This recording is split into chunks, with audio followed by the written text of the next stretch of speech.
السلام علیکم ورحمۃ اللہ.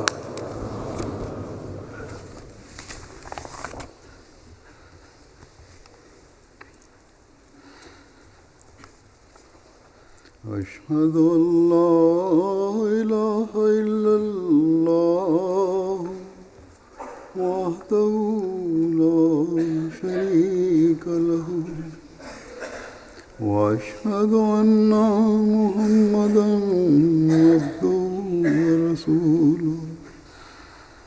أما بعد فأعوذ بالله من الشيطان الرجيم. بسم الله الرحمن الرحيم. الحمد لله رب العالمين الرحمن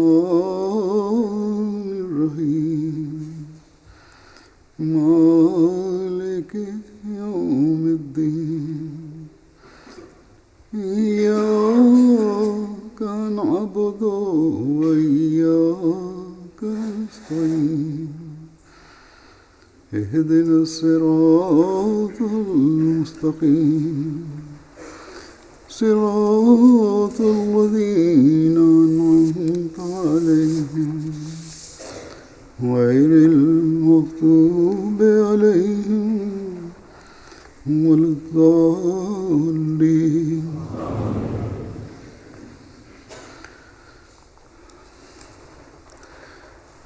آج عید کا دن ہے اور مسلمان عید کے دن جمع ہو کر دنیا کے ہر خطے میں جہاں بھی وہ آباد ہیں عید مناتے ہیں. کچھ علاقوں میں ملکوں میں آج عید ہے، کچھ کل ہو چکی ہے. بہرحال جہاں بھی مسلمان آباد ہیں رمضان کے بعد اس عید کے دن عید مناتے ہیں.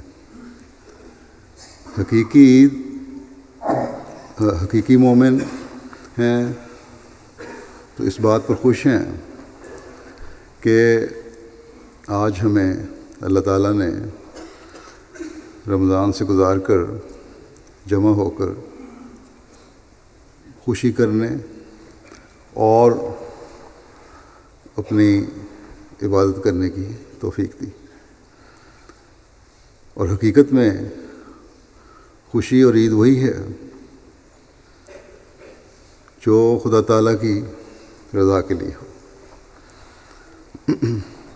یہ عید صرف مسلمانوں یا اسلام تک ہی محدود نہیں ہے بلکہ دنیا کی ہر قوم میں ہر مذہب میں بعض دن عید کے منائے جاتے ہیں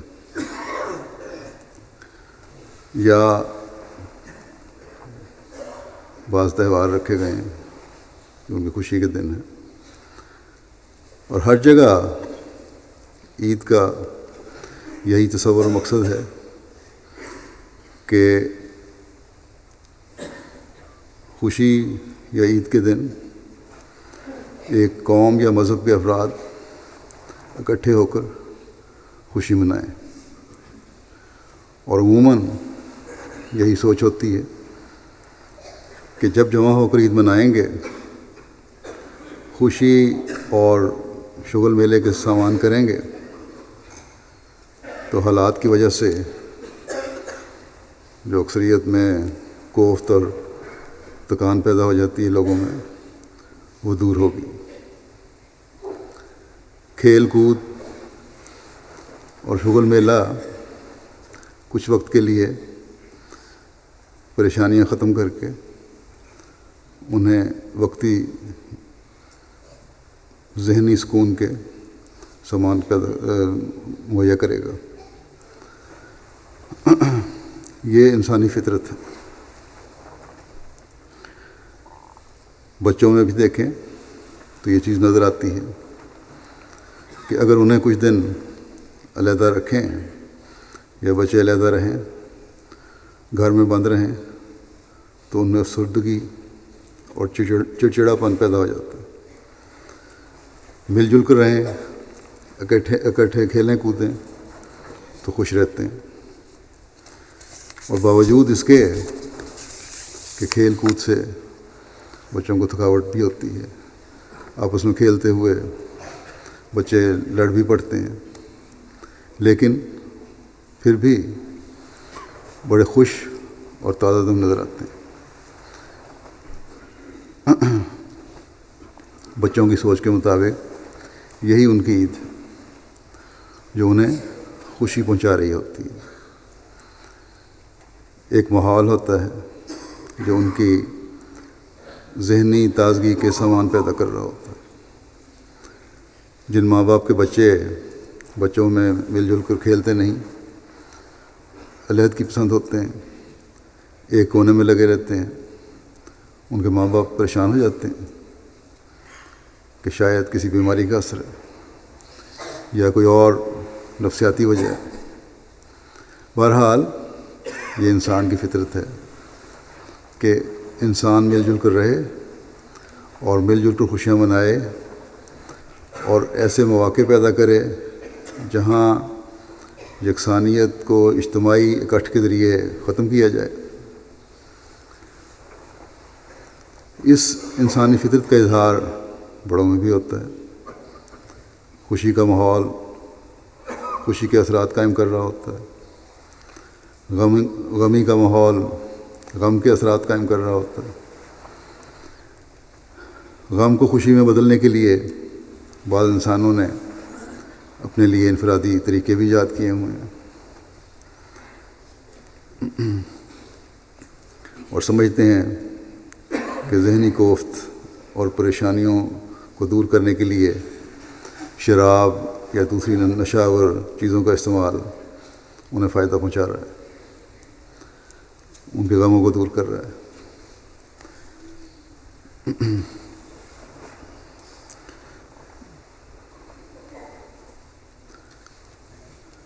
حالانکہ حقیقت یہ ہے کہ یہ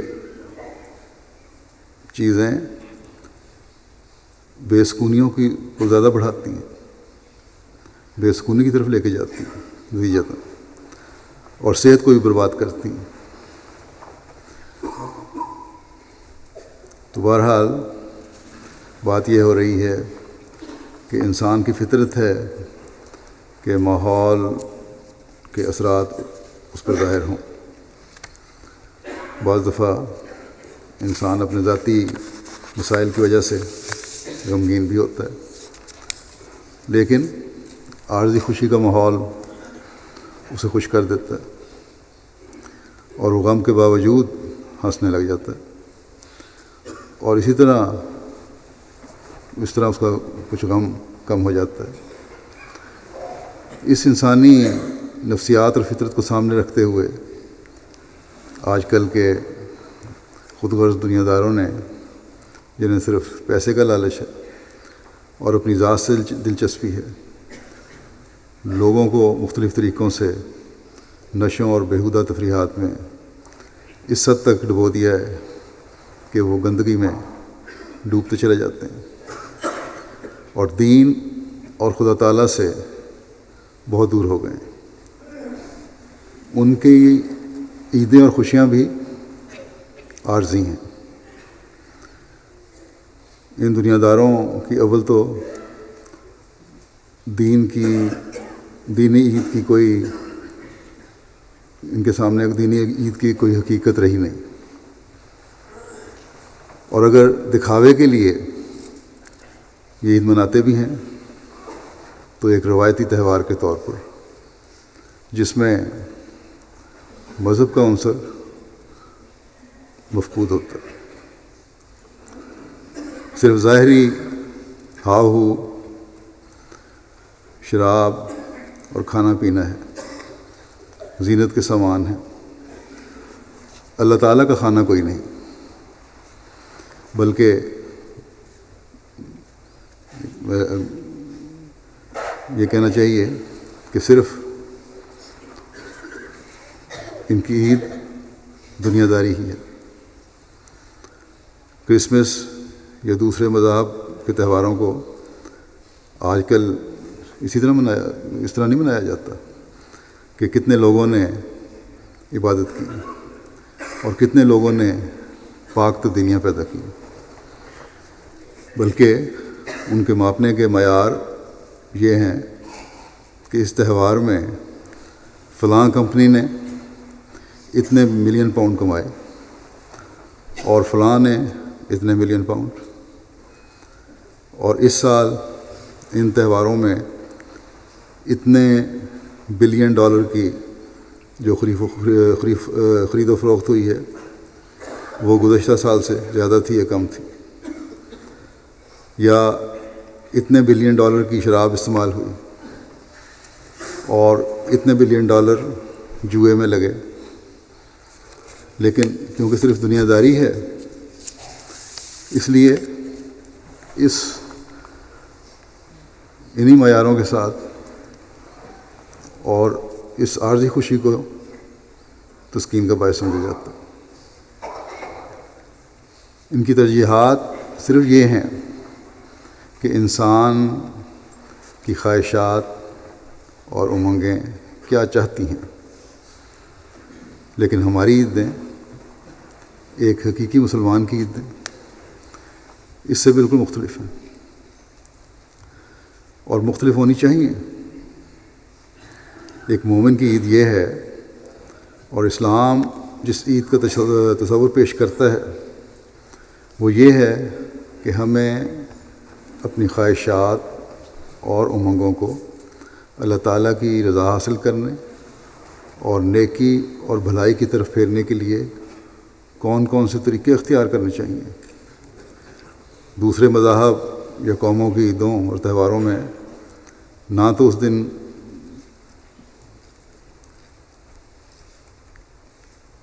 کی عارضی خوشی ہے، تہواروں میں تو اس دن کی صرف عارضی خوشی ہے جس دن تہوار منعقد ہو رہے ہیں، لیکن مومن کی عید اللہ تعالیٰ کی رضا کے حصول کا ذریعہ بن کر دائمی خوشی کے سامان پیدا کرنے والی۔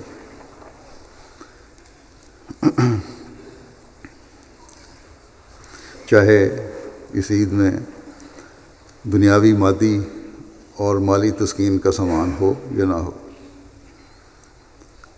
حضرت مسلم موعود رضی اللہ عنہ نے اس فرق کی ایک ظاہری مثال یوں پیش فرمائی، جو اپنے الفاظ میں بیان کر دیتا ہوں۔ مثلاً کوئی بھوکا انسان ہے، اس کی بھوک چاہتی ہے کہ اس کا پیٹ بھرا جائے، لیکن اس کا پیٹ بھرنے کے لیے دوسرا شخص یہ کرے کہ اسے گندی، خراب اور بیماریاں پیدا کرنے والی غذا دیتے۔ اس مجبور کا پیٹ تو اسے بھر جائے گا، لیکن کئی قسم کی بیماریاں اس میں پیدا ہو جائیں گی۔ پانی پینے کا کوئی مانگے تو اس کی پیاس بجھانے کے لیے اسے پانی تو مہیا کر دے، لیکن ایسا پانی جو غلیظ اور گندا ہو، کڑوا ہو، نمکین ہو، یا کوئی اور گندی چیز پینے کو دے دے جس سے پیاس عارضی طور پہ تو رک جائے لیکن پھر مزید بھڑک جائے۔ وہ مجبور اسے پی تو لے گا کہ وہ مر رہا ہے اور اس کو گلا خشک ہو رہا تھا، لیکن یہ چیزیں اس کے پیٹ میں خرابی پیدا کرنے والی ہوں گی، بلکہ جسم کے بہت سارے عضو جو ہیں ان میں خرابیاں پیدا ہو جاتی ہیں۔ اس کی پیاس کو کچھ دیر بعد اور زیادہ بھڑکانے والی ایسا گندا پانی ہوگا۔ گویا ایک عارضی انتظام کیا گیا ہے جو مستقل تکلیف میں ڈالنے کا ذریعہ بن گیا، بیماریاں پیدا کرنے کا ذریعہ بن گیا۔ اب وہ شخص جس نے بھوکے اور پیاسے کو کھانا کھلایا اور پانی پلایا ہے، اسے یا تو اس شخص جس کو کھلایا پلایا گیا اس کا دشمن کہیں گے، یا ایسا شخص جس میں بالکل عقل نہیں ہے۔ اس کے مقابلے میں ایک اور شخص جس کے پاس کوئی اپنی بھوک اور پیاس مٹانے کے لیے آتا ہے تو وہ اسے پاک اور طیب غذا کھلاتا ہے اور صاف اور ٹھنڈا پانی پلاتا ہے، جس سے وہ بھوکا پیاسا اچھی طرح سیر ہوتا ہے۔ تو ایسے شخص کو یقیناً ہمدرد اور عقل مند انسان سمجھا جائے گا۔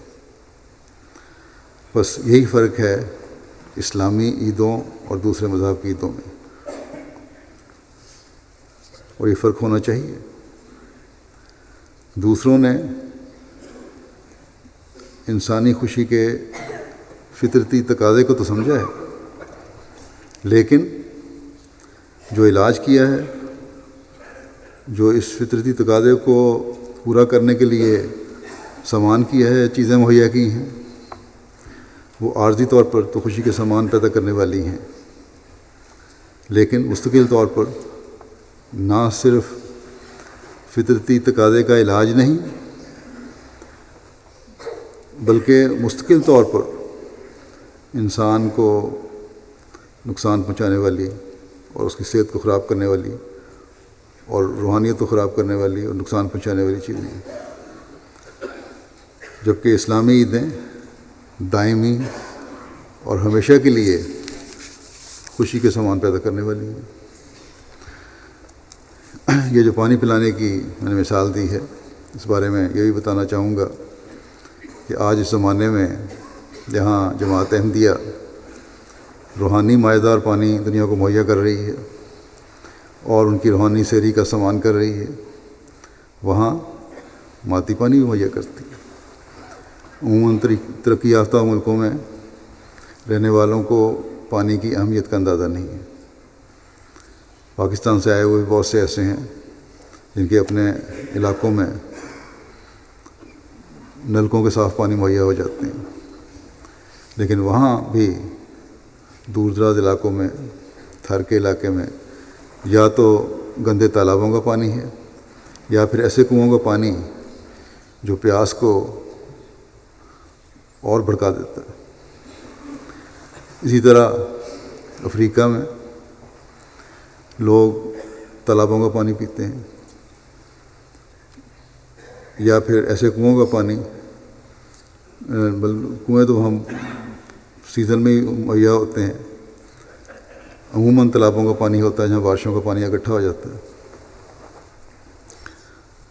جو اس قدر گندا ہوتا ہے کہ سوائے انسان پیاس سے مر رہا ہو اور ورنہ کوئی اس پانی کو پینے کا یہاں بیٹھے ہوں میں سے کوئی تصور بھی نہیں کر سکتا۔ اس جگہ سے انسان پانی لے رہے ہوتے ہیں اور اس جگہ میں جانور بھی پانی پی رہے ہوتے ہیں، بلکہ جانوروں کا گند وغیرہ بھی اس میں شامل ہوتا ہے۔ وہاں ان علاقوں میں جب ہم کنویں کھود کر دیتے ہیں اور نلکے لگاتے ہیں تو لوگوں کی خوشی دیکھنے والی ہوتی ہے۔ یہاں شاید آپ کو ہزاروں پاؤنڈ ملنے پر بھی خوشی نہ ہو جو نلکے میں سے پہلی دفعہ صاف پانی دیکھ کر ان لوگوں کو ہو رہی ہوتی ہے۔ ہمارے نوجوان والنٹیئر جو وہاں اس کام کے لیے یہاں سے بھی جاتے ہیں، اس کا تجربہ انہیں ہوتا ہے۔ وہ بیان کرتے ہیں کہ کس طرح کے تجربات سے ان کو گزرنا پڑا، اور تصویریں بھی دکھاتے ہیں کہ کس طرح پر بڑے بھی، بچے بھی، عورتیں بھی خوشی سے اچھل رہے ہوتے ہیں کہ انہیں صاف پانی مہیا ہو گیا، گویا وہ دن ان کے لیے عید کا دن ہوتا ہے۔ اس حوالے سے میں صاحب حیثیت لوگوں کو یہ بھی کہوں گا کہ ہیومینٹی فرسٹ اور IEEE جو ہمارے مختلف جگہوں پہ نلکے وغیرہ کا کام کر رہی ہے، پانی مہیا کرنے کا کام کر رہے ہیں، انہیں جو لوگ مدد کر سکتے ہیں ان کو مدد کرنی چاہیے۔ بہرحال اب میں پھر اس اصل مضمون کی طرف آتا ہوں کہ غیروں کی عیدوں اور ہماری عیدوں میں کیا فرق ہے۔ غیروں کی عیدیں خوب ناچ گانا، فحش اور گندے گیت گانا، کھانا پینا، غل گپاڑا کرنا، کھیل کود کرنا اور خرید و فروخت ہے، جبکہ حقیقی اسلامی عید، ایک مومن کی عید، جیسا کہ میں نے کہا، اللہ تعالیٰ کی رضا ہے۔ ہم عید کے دن کہتے ہیں کہ آؤ آج عید کا دن ہے۔ ہم عام دنوں میں تو خدا تعالیٰ کی رضا حاصل کرنے کے اور اپنے مقصد پیدائش کو پورا کرنے کے لیے 5 نمازیں پڑھتے ہیں، آج ہم 6 پڑھیں گے۔ خوشی بھی ایک مومن کرتا ہے، اس لیے کہ یہ اللہ تعالیٰ کا حکم ہے، اس لیے خوشی کے موقع پر صاف ستھرے کپڑے پہنو، عطر لگاؤ، اس لیے کہ یہ سنت ہے اور ہمیں حضرت صلی اللہ علیہ وسلم نے یہ کر کے دکھایا، اور اللہ تعالیٰ ہم سے یہ چاہتا ہے کہ خوشی بھی مناؤ۔ آج اچھے کھانے بھی پکاؤ اور کھاؤ، اس لیے کہ آج ہمیں اللہ تعالیٰ کی عبادت کرنے کا پہلے سے زیادہ موقع میسر آیا۔ بس یہی حقیقی عید ہے۔ اگر یہ نہیں اور آج عید کی نماز کے بعد ہم بھی صرف شغل اور کھانے پینے میں مصروف ہو جائیں اور ہماری روحانیت میں کوئی تبدیلی پیدا نہ ہو، رمضان میں سے جو ہم نے حاصل کیا اس کو ہم بھول جائیں،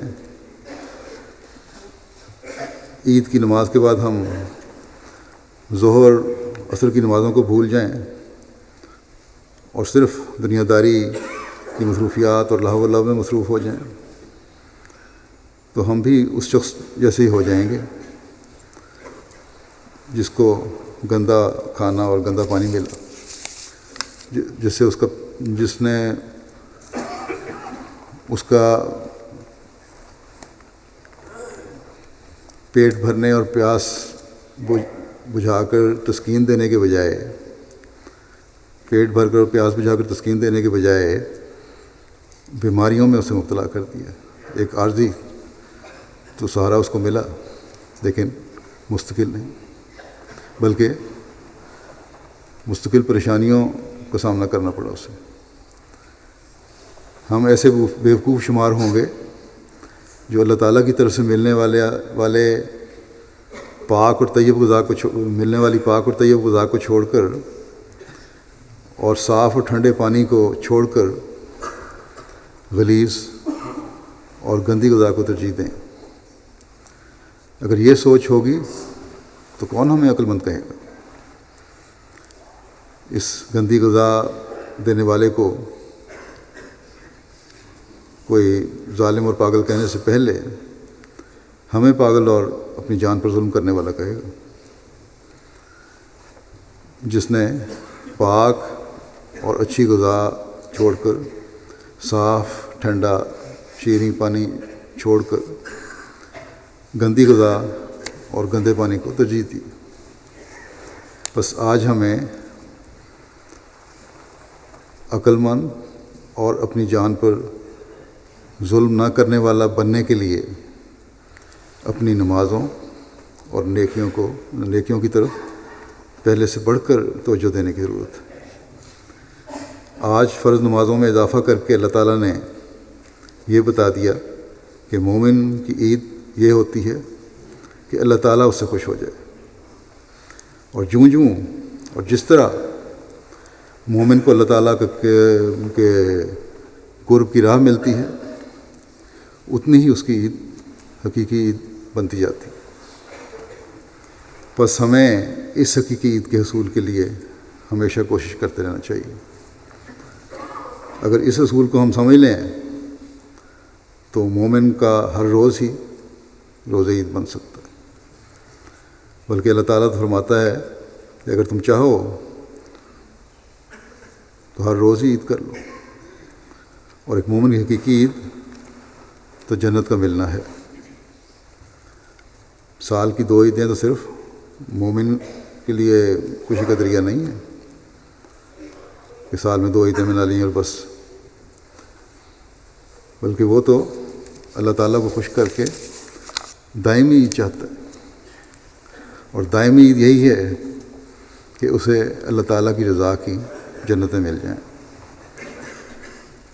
اور جنت کے بارے میں اللہ تعالیٰ فرماتا ہے کہ اس دنیا سے شروع ہو جاتی ہے۔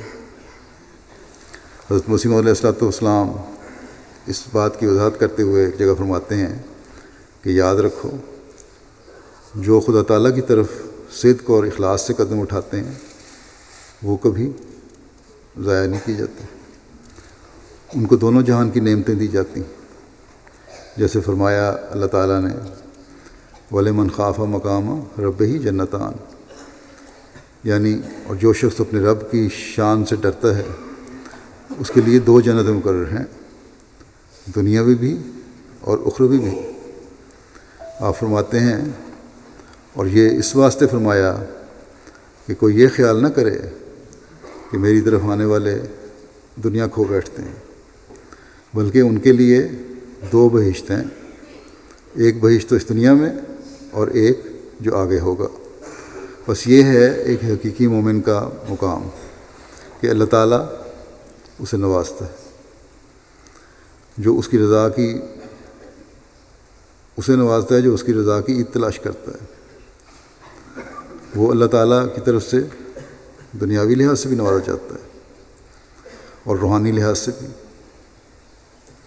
اور جس کو اللہ تعالیٰ اس طرح نواز رہا ہو اس کے لیے اس سے بڑھ کر اور کیا عید ہو سکتی ہے۔ حضرت مسلم موعود نے ایک جگہ بڑی خوبصورت مثال بیان کی ہے کہ جس طرح دنیاوی گورنمنٹیں نمائشیں کرتی ہیں جن سے غرض یہ ہوتی ہے کہ لوگوں کو مختلف قسم کے مال اسباب دکھائے جائیں اور ان سے فائدہ اٹھانے کی تحریک کی جائے، تو عیدیں تو اصل میں آسمانی بادشاہت کی نمائشیں ہیں، اور اللہ تعالیٰ نے ان کے ذریعے بتایا کہ اگر تم چاہو تو ہر روز عید کر لو، اور جیسا کہ آیت وَلِمَنْ خَافَ مَقَامَ رَبِّهِ جَنَّتَانِ سے پتہ چلتا ہے، اور حضرت مسیح علیہ السلام نے بھی اس کی وضاحت فرمائی ہے کہ اس دنیا کی جنت حاصل کر کے، اللہ تعالیٰ کی رضا حاصل کر کے ہر روز ہی عید بنا سکتے ہو۔ بس عیدیں اس بات کا نمونہ ہیں کہ ایک مومن خدا تعالیٰ کے قرب کے راستے تلاش کرے، اور جب خدا تعالیٰ کے قرب کے راستے مل گئے اور خدا تعالیٰ راضی ہو گیا تو پھر اس سے بڑھ کر خوشی کی کیا بات ہو سکتی ہے۔ اور یہ ایک ایسی خوشی ہے جو مکمل طور پر تسکین کا سامان کرنے والی خوشی ہے، جو اس دنیا کو بھی جنت بنا دیتی ہے اور اگلے جہان کی جنت کے بھی سامان کر دیتی ہے۔ جس سے خدا خوش ہو گیا اس کے تمام رنج اور غم دور ہو جاتے ہیں۔ ہمیں عیدوں پر اپنی سوچوں اور اپنے عملوں کے یہ طریق اپنانے کی کوشش کرنی چاہیے جو خدا تعالیٰ کی رضا کے حصول کے طریق ہیں، اور ایک مومن کے لیے اس سے بڑھ کر اور کوئی عید کا دن نہیں ہو سکتا جب خدا اس سے راضی ہو جائے۔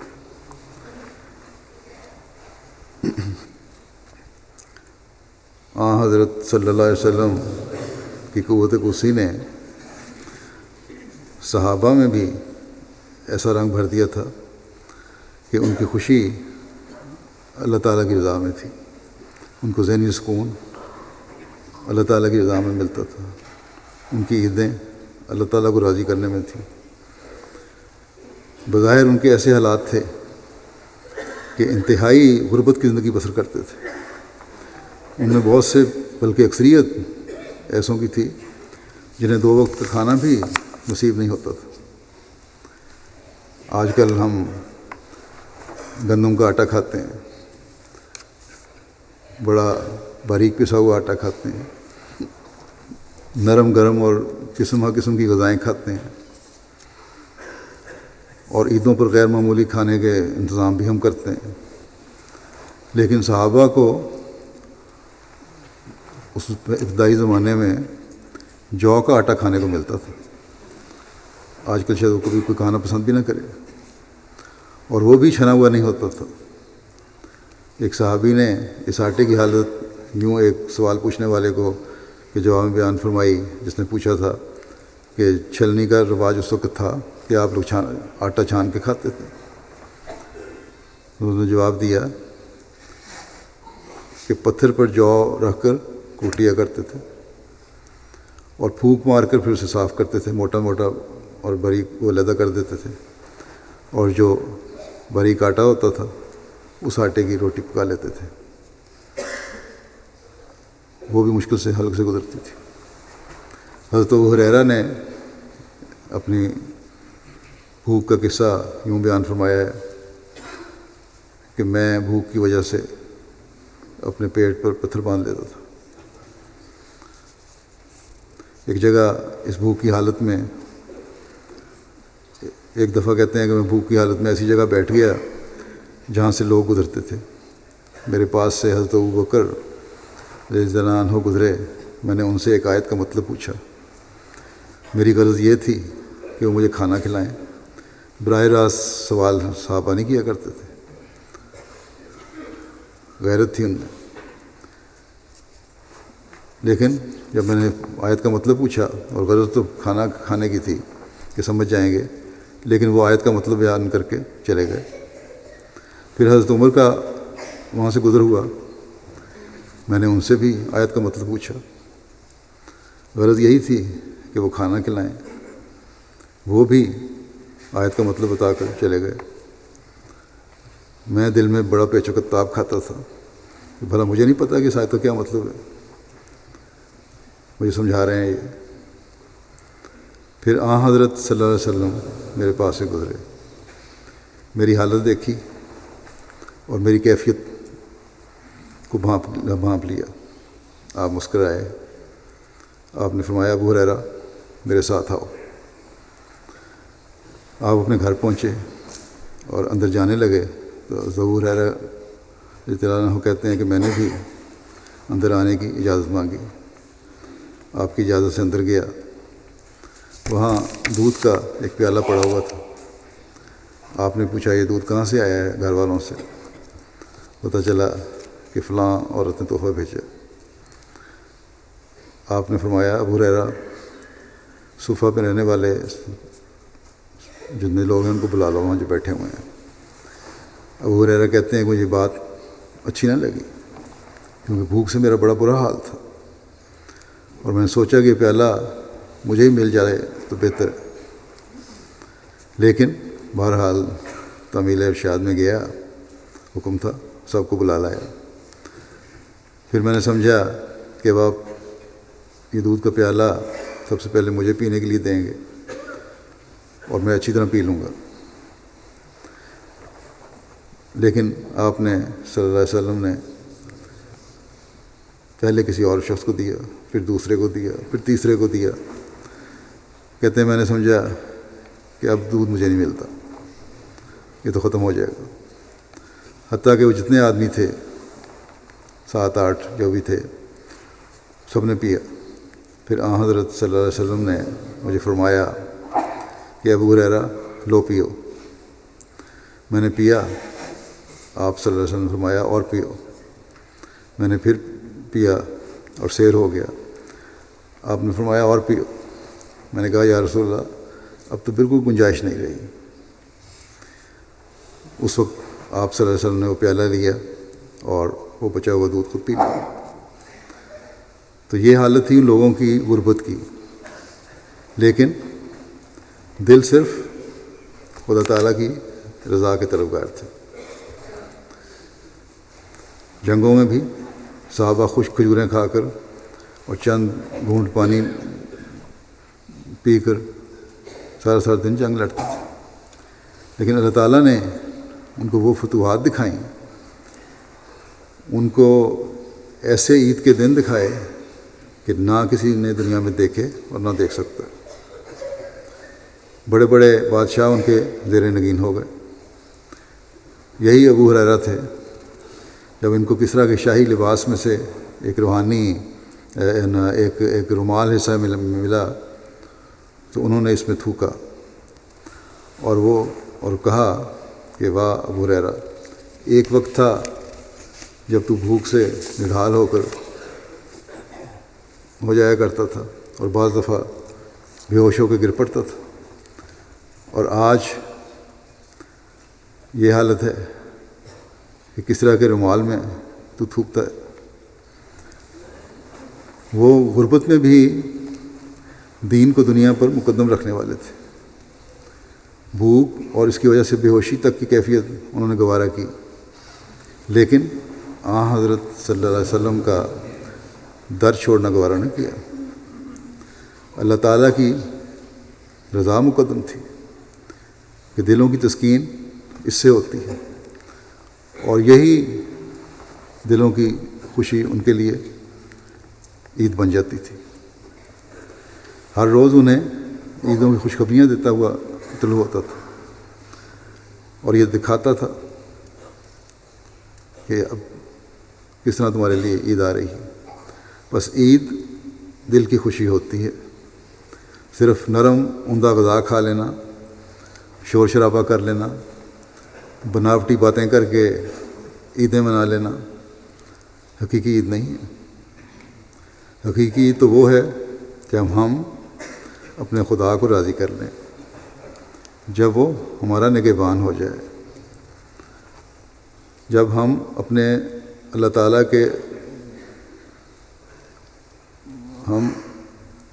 تعالیٰ کے حق ادا کرنے والے بن جائیں جو ہمارے ذمہ ہیں، جب ہم اس کے حکموں پر چلتے ہوئے ایک دوسرے کے حق ادا کرنے والے بن جائیں، جب ہم ایک دوسرے کے لیے قربانیاں کرنے والے بن جائیں، صرف خود غرضی ہمارا مقصد نہ ہو، جب ہم یتیموں اور غریبوں ضرورت مندوں کا درد اپنے دل میں محسوس کرتے ہوئے ان کی مدد کرنے والے بن جائیں۔ اب یتیموں کے لیے بھی جماعت میں فنڈ ہے، اس میں اللہ تعالیٰ کے فضل سے لوگ عطیہ دیتے ہیں، بیرونی دنیا کے لوگوں کو پھر میں کہتا ہوں اس میں حصہ لینا چاہیے۔ یہ سب کام ہم کس لیے کرنے ہیں؟ اس لیے کہ اس سے ہمارا خدا راضی ہوتا ہے۔ یہی چیز ہم میں اس زمانے میں حضرت مسیح موعود علیہ الصلوۃ والسلام نے اسلام پیدا کرنے آئے ہیں۔ آپ نے ایک جگہ فرمایا کہ خدا تعالیٰ نے اس وقت ایک صادق کو بھیج کر چاہا کہ ایسی جماعت تیار کرے جو اللہ تعالیٰ سے محبت کرے۔ پھر آپ نے فرمایا اصل مقصد اللہ تعالیٰ کا تو یہ ہے کہ ایک پاک دل جماعت مثل صحابہ کے بن جاوے۔ پھر آپ فرماتے ہیں یاد رکھو یہ جماعت اس بات کے واسطے نہیں کہ دولت اور دنیا داری ترقی کرے اور زندگی آرام سے گزرے، ایسے شخص سے تو خدا بیزار ہے۔ چاہیے کہ صحابہ کی زندگی کو دیکھو۔ فرمایا انسان کو چاہیے کہ حضرت صلی اللہ علیہ وسلم اور صحابہ کی زندگی کا ہر روز مطالعہ کرتا رہے، دیکھتا رہے۔ آپ نے فرمایا کہ دنیا کے لوگوں کی عادت ہے کہ کوئی ذرا سی تکلیف ہو تو لمبی چوڑی دعائیں مانگنے لگتے ہیں اور آرام کے وقت خدا تعالیٰ کو بھول جاتے ہیں۔ بس ہمیں جن کو سہولیات ہیں، جن کو آرام ہے، ان کو ہمیشہ اس آرام اور سہولت کی زندگی میں بھی اللہ تعالیٰ کو راضی کرنے کی کوشش کرنی چاہیے، تبھی ہم عیدوں کو دائمی کر سکتے ہیں۔ فرمایا کہ جو خدا تعالیٰ سے ڈرتا ہے اس کے لیے 2 جنت ہوتے ہیں، خدا تعالیٰ کی رضا کے ساتھ جو متفق ہو جاتا ہے خدا تعالیٰ اس کو محفوظ رکھتا ہے، اللہ تعالیٰ اس کی حفاظت بھی کرتا ہے اور اس کو حیات طیبہ حاصل ہوتی ہے، اس کی سب مرادیں پوری کی جاتی ہیں، مگر یہ بات ایمان کے بعد حاصل ہوتی ہے۔ پھر فرمایا کہ خدا تعالیٰ کی دوستی تو وہ ہے کہ دنیا داروں میں اس کی کوئی نظیر ہی نہیں۔ دنیا داروں کی دوستی میں تو عذر بھی ہے، تھوڑی سی رنجش کے ساتھ دنیا دار دوستی توڑنے کو تیار ہو جاتا ہے، مگر خدا تعالیٰ کے تعلقات پکے ہیں۔ جو شخص خدا تعالیٰ کے ساتھ دوستی کرتا ہے خدا تعالیٰ اس پر برکات نازل کرتا ہے، اس کے گھر میں برکت دیتا ہے، اس کے کپڑوں میں برکت دیتا ہے، اس کے پس خوردہ میں برکت دیتا ہے۔ بس یہ وہ معیار ہیں جو حضرت مسیح علیہ الصلوۃ والسلام ہم سے چاہتے ہیں کہ ہم حاصل کریں۔ صرف عارضی خوشیوں سے ہی خوش نہ ہو جائیں، عارضی عیدوں سے ہی خوش نہ ہو جائیں، بلکہ مستقل خوشی اور مستقل عید کی تلاش کریں، اپنے خدا سے وہ تعلق پیدا کرنے والے ہوں جو کبھی ٹوٹنے والا نہ ہو، رمضان کی برکات کو جاری رکھنے والے ہوں اور اللہ تعالیٰ کی رضا ہر چیز پر مقدم ہو، وہ سچی عید حاصل کرنے کی کوشش کرنے والے ہوں جو سوتے جاگتے اٹھتے بیٹھتے اللہ تعالیٰ کی رضا کی طرف توجہ دلانے والی ہو۔ جیسا کہ ابھی ذکر ہوا کہ یہ عیدیں تو نمائش کے طور پر ہیں جو اس مال سے فائدہ اٹھانے کی تحریک کرتی ہیں جو نمائش میں دکھایا گیا۔ خدا کرے کہ ہم نے رمضان کے دنوں میں جو برکات حاصل کی ہیں یا کرنے کی کوشش کی ہے وہ ہمارے اندر اللہ تعالیٰ کی رضا کو حاصل کرنے کی مستقل تحریک پیدا کرنے والی ہوں۔ اللہ تعالیٰ ہماری کمزوریوں کو دور فرما دے، ہماری کمزوریاں اور بیماریاں عارضی طور پر دور ہو کر ہمیں خوشی پہنچانے والی نہ ہوں، بلکہ ہمیشہ کے لیے ہم صحت مند ہو جائیں، ہم خدا تعالیٰ کا بھی حق ادا کرنے والے ہوں اور لڑائی جھگڑوں اور فسادوں کو دور کر کے حقیقی عید منانے والے بھی ہیں۔ اللہ تعالیٰ ہمیں اس کی توفیق عطا فرمائے۔ اب اس کے بعد ہم دعا کریں گے۔ دعا میں امت مسلمہ کو خاص طور پہ یاد رکھیں کہ یہ حضرت صلی اللہ علیہ وسلم کی طرف منسوب ہونے والے ہیں۔ خاص طور پر شام، عراق، لیبیا جیسے ملکین میں تو بہت زیادہ خطرناک فساد ہے، ان کے لوگوں کو یاد رکھیں۔ وہاں کے احمدی بھی بڑی مشکلات میں ہیں، بعضوں کے کھانے پینے کے لیے بعض کچھ نہیں ہے، عیدیں کیا منائیں گے بیچارے، اور وہاں تک کھانے پینے کا سامان پہنچانا بھی بہت مشکل ہے۔ کچھ احمدیت کی وجہ سے وہاں اسیر بھی ہیں، تو ان کے لیے دعا کرنی چاہیے۔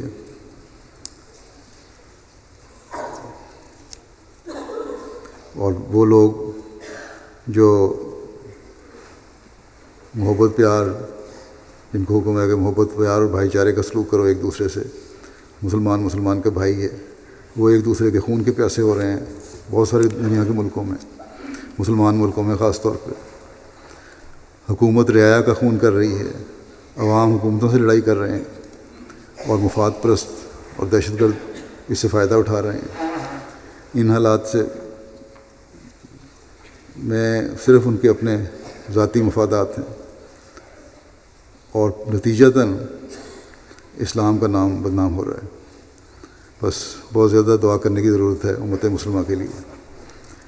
جماعت احمدیہ کے ان سب لوگوں کے لیے بھی دعا کریں جو کسی بھی رنگ میں مشکلات میں گرفتار ہیں۔ جماعت کے کارکنان، خدمتگار، واقفین زندگی کے لیے دعا کریں، اللہ تعالیٰ ان کو اپنے فرائض آسن رنگ میں ادا کرنے کی توفیق عطا فرمائے اور اسے قبول بھی فرمائے، اور اپنی جناب سے انہیں جزا دے۔ اللہ تعالیٰ عمومی طور پر سب کی مشکلات دور فرمائے، آسانیاں پیدا فرمائے ہر ایک کی زندگی میں۔ اللہ تعالیٰ ہر احمدی کو اپنی حفظ و امان میں رکھے اور اس کے ایمان و ایقان کو بڑھاتا چلا جائے تاکہ ہمیں حقیقی خوشیاں نصیب ہوں۔ پاکستان کے احمدی ہیں وہ مشکلات میں گرفتار ہیں، اور بعض جگہ ہندوستان میں بھی بعض جگہوں پر احمدیوں پر مشکلات ہیں۔ عرب ممالک اور بھی ہیں جہاں احمدی مشکلات میں گرفتار ہیں۔ سب کے لیے دعا کریں، اللہ تعالیٰ ان سب کو حقیقی عید کی خوشیاں نصیب کرے۔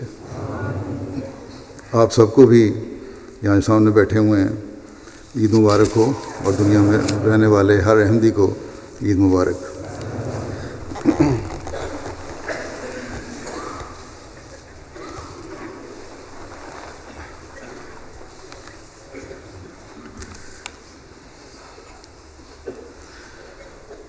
الحمد لله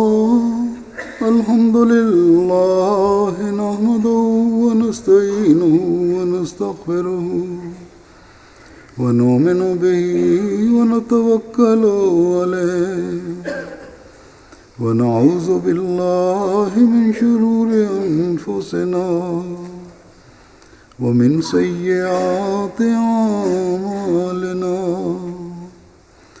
من يهده الله فلا مضل له ومن يضلل فلا هادي له ونشهد أن لا إله إلا الله ونشهد أن محمدا عبده ورسوله عباد الله رحمكم الله إن الله يأمر بالعدل والإحسان وإيتاء ذي القربى وينهى عن الفحشاء والمنكر والبغي يعظكم لعلكم تذكرون اذكروا الله يذكركم وادعوه يستجب لكم ولذكر اللہ اکبر۔ دعا کر لیں۔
آمین۔